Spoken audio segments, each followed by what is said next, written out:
নমস্কার বন্ধুরা, উর্মির রান্নাঘরে আপনাদের স্বাগত। আজকে আমার রেসিপি কড়াইশুঁটির কচুরি। পুর ভরার ঝামেলা ছাড়াই খুব চটজলদি এটি বানানো যায়।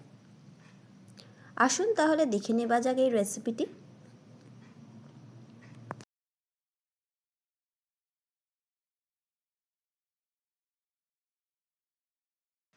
আড়াইশো গ্রাম কড়াইশুঁটি, আদা, কাঁচা লঙ্কা আর মৌরি, নুন, মিষ্টি, জল দিয়ে একটা পেস্ট তৈরি করে নিতে হবে। তারপরে ময়দাটা মেখে নিতে হবে। 600 গ্রাম ময়দা নিয়ে বেকিং সোডা, তেল দিয়ে এটাকে ভালো করে মেখে নিতে হবে। ভালো করে মিশিয়ে মেখে নেবার পরে হিং ভেজানো জলটা এর মধ্যে দিয়ে দিলাম।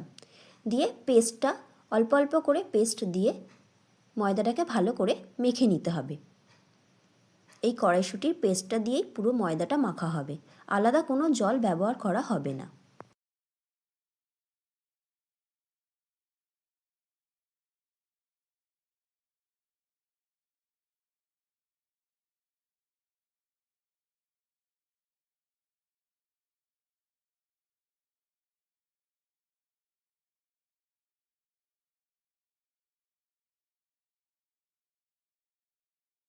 পুরো ময়দাটা ভালো করে মেখে নরম একটা ডো তৈরি করে তেল মাখিয়ে রেখে দিতে হবে 20 মিনিট রেস্টে।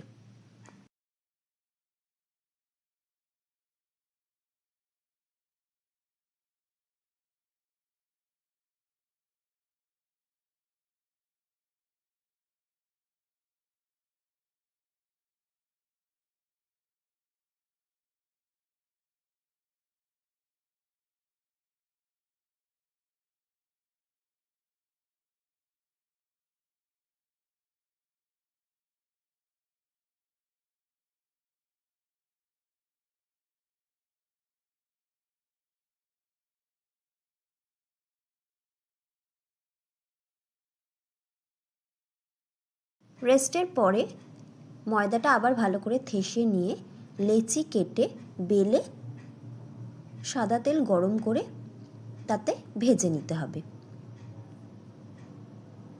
হয়ে গেল চটজলদি কড়াইশুঁটির কচুরি, ফুলকো ফুলকো।